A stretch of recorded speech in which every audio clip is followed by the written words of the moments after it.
আসসালামু আলাইকুম গাইস, আশা করি সবাই ভালো আছেন। আলহামদুলিল্লাহ আমিও ভালো আছি। আজকে আমি একটু অন্যরকম ভিডিও নিয়ে চলে আসলাম। এই ভিডিও করার জন্য আমি কোথায় চলে আসলাম আশা করি ফুল ভিডিও দেখবেন। আজকে আমি ব্লগ করার জন্য চলে আসলাম নরসিংদীতে। আর এই জায়গাটা হইতাছে আমাদের কিশোরগঞ্জ থেকে খুবই কাছে একটি জায়গা। চাইলে আপনারা যেতে পারেন এই জায়গাটিতে। নরসিংদীর ডিম হলিডে পার্ক বর্তমানে আমাদের বাংলাদেশে অনেক আনাচে কানাচে বিদ্যমান এই পার্ক রয়েছে। তার মধ্যে আমাদের নরসিংদীর ডিম পার্ক একটু অন্যতম একটি জায়গা। তাই এই পার্কে আনন্দ করার জন্য আমিও চলে আসলাম এবং আপনাদেরকেও দেখাবো। এদিকে তো দেখতে আছেন আঙ্কেল, আমি, ভাইয়া এবং ছোট ভাইদেরকে নিয়ে আমরা টিকিট কাউন্টারে চলে যাই। এদিকে তো আমার ভাই সাহেব খুবই খুশি যে আজকে নরসিংদীর ডিম পার্কে ঘুরতে আসছে। এদিকে ভাইয়ের কাণ্ড কারখানাতে দেখতে আসছে, লাগেজ ভরে কাপড় নিয়ে চলে আসছে আজকে অনেক সুন্দর সুন্দর ছবি তুলবে বলে। সাথে ক্যামেরাম্যান ছোট ভাই তো আসছে। লাগেজটা আনছি তো সুন্দরভাবে একটি বাপ না ধরি তাইলে কি হয়। তারপরে লাগেজটি টেনে টেনে আমি একটি বাপ ধরলাম। টেনে টেনে বলতে মানে কল্পনাতে আমি বিদেশে এয়ারপোর্টে চলে আসলাম। মানে আমি 2 দিনের জন্য বাইরে চলে যাচ্ছি, এরকম ভাবে একটি বাপ নিলাম আর কি। যাই হোক, এসব বলতে বলতে আমার হাতে একটি টিকিট ধরিয়ে দেয়। ভাবছিলাম আমি ফ্রিতে ঢুকে পড়বো, কিন্তু আমাকে ঢুকতে দেয়নি। পরে বলতেছে টিকিট লাগবে, টিকিট ছাড়া নাকি ঢুকতে দিবে না আমাকে। আমি ভাবছিলাম আমার হাতে যখন লাগেজ আছে তাইলে মনে আমাকে ফ্রিতে ঢুকতে দেবে, কিন্তু কি করা আমাকে ঢুকতে দেয়। টিকিট কেটে আমরা ঢুকে পড়ি। সামনে একটু গুরুত্বপূর্ণ কথা বলে টিকিটের বিষয় নিয়ে। ডিম হলিডে পার্কে ঢুকতে হলে 350 টাকা দেখতে টিকিট কাটতে হবে। প্রতি 350 টাকা করে লাগবে। 3 বছরের বাচ্চার নিচে যারা আছে সবাই। তারপর পার্কের ভিতরে ঢুকে দিই কি সুন্দর একটি ভিউ।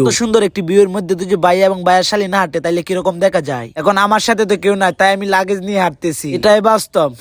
আর এর ভিতরে আমাদের সাথে কিছু কাহিনী ঘটে। আমরা সবাই বাসা থেকে বিরিয়ানি রান্না করে নিয়ে আসছি, একসাথে সবাই মিলে খাবো। কিন্তু কপালটা এতটা খারাপ যে আমাদেরকে নিয়ে আসতে দেয় না। ঢোকার সময় গেটের সামনে রেখে দেয়। কিন্তু কপালটা এতটাই খারাপ যে মনটাকে মানানো যায় কিন্তু পেটটা তো মানানো যায়। এদিকে খাবারের প্রাইস গুলো তো দেখতে আছেন কত টাকা। এই দাম শুনে আমার ভাই কত সুন্দর ভাবে আসতেছি।